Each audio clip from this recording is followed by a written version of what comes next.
সৌন্দর্য আর সুঘ্রাণের জন্য ফুলের আবেদন মানুষের কাছে অন্যরকম। সুন্দরের কথা বললে সবার আগে ফুলের কথাই মনে আসে। বড় তো বটেই, ছোট ফুলের সৌন্দর্যও কিন্তু কোনো অংশে কম নেই।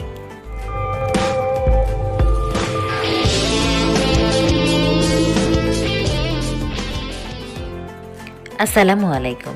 আশা করি যে যেখানে বসে আমার ভিডিওটি দেখছেন আপনারা সকলে ভালো আছেন আর ভালো থাকেন, এটাই সব সময় চাই।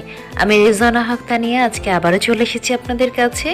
আর আমি আজকে আপনাদের নিয়ে চলে এসেছি ফুলের মার্কেটে। আপনারা দেখতে পাচ্ছেন এখানে একজন দোকানি কি সুন্দর করে একটা ফুলের তোড়া বানাচ্ছেন। আসলে ফুল ভালোবাসেন না এমন মানুষ হয়তো কোথাওই মিলবে না, কারণ ফুল এতটাই সৌন্দর্যিত যে যে কেউই ফুলকে ভালোবাসেন, আর সেটা যে কোনো ধরনের ফুলই হতে পারে। জেলা শহরগুলোতে বিশেষ করে বিভিন্ন দিবস, সামাজিক রাজনৈতিক অনুষ্ঠান, যে কোনো প্রয়োজনে ফুল কিনতে ভিড় জমে ফুলের দোকানে। প্রিয় মানুষটিকে উপহার দেবার সময় প্রথমেই মাথায় কিন্তু অনেকেরই হয়তো ফুলের কথা চলে আসে, কারণ ফুল পেয়ে তার প্রিয় মানুষটাও অনেক বেশি খুশি হবে এবং তার চেহারাটাও হয়তো ফুলের মতো জ্বলজ্বল করবে। দুঃখজনক হলেও সত্য, গত 1.5 বছর হতে চলল প্রায় এই মহামারীর সময়টিতে ফুল মার্কেট অনেকটাই নিষ্প্রাণ হয়ে উঠেছে। কেননা অন্যান্য সামগ্রীর মতো ফুলকে কিন্তু প্রিজার্ভ করে রাখা যায় না, বা আমরা অন্যান্য প্রোডাক্টগুলো যেমন মজুত করে রাখতে পারি, ফুলগুলো কিন্তু পারি না। এজন্য বর্তমান সময়ে দেখা যাচ্ছে যে ফুল ব্যবসায়ীরা বা ফুল চাষিরাও কিন্তু অনেকাংশে ক্ষতিগ্রস্ত হয়েছেন এবং হচ্ছেন। তো ইনশাআল্লাহ সময়ের সাথে সাথে সব কিছু ঠিক হয়ে যাবে, আমরা সে দোয়াই করি।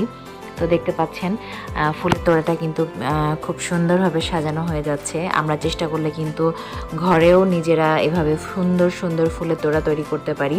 আর এই জন্য যে গোলাপ বা রজনীগন্ধা লাগবে এমনটা না, সৌন্দর্য প্রকাশ করার জন্য আপনি যে কোনো ফুলই তুলে নিয়ে এসে সাজিয়ে গুছিয়ে সেটাকে সৌন্দর্যমণ্ডিত করতে পারেন। এটা আসলে সম্পূর্ণটাই নিজের ব্যাপার। মনের ইচ্ছে মতো আপনি কিন্তু সাজিয়ে খুব সুন্দর একটি ফুলের তোড়া তৈরি করে ফেলতে পারেন।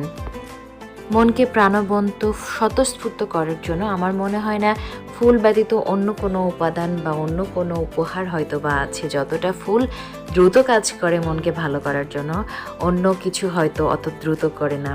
তো সে যাই হোক, আমি কিন্তু নিজেও এই যে আজকে দাঁড়িয়ে দাঁড়িয়ে ফুলের তোড়া করাটা শিখছি। আমি নিজেও এত সুন্দর করে পারি না।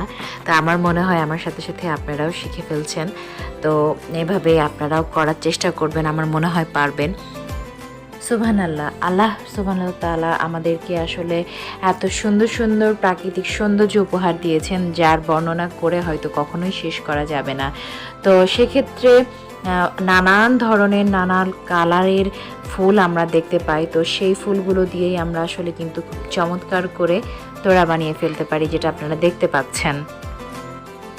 ঘরের কোণে পড়ে থাকা ছোট্ট টেবিলটির উপরেও যদি আপনি ফুল সাজিয়ে রাখেন, তাহলেও কিন্তু ঘরের সৌন্দর্য অনেকখানি বেড়ে যাবে।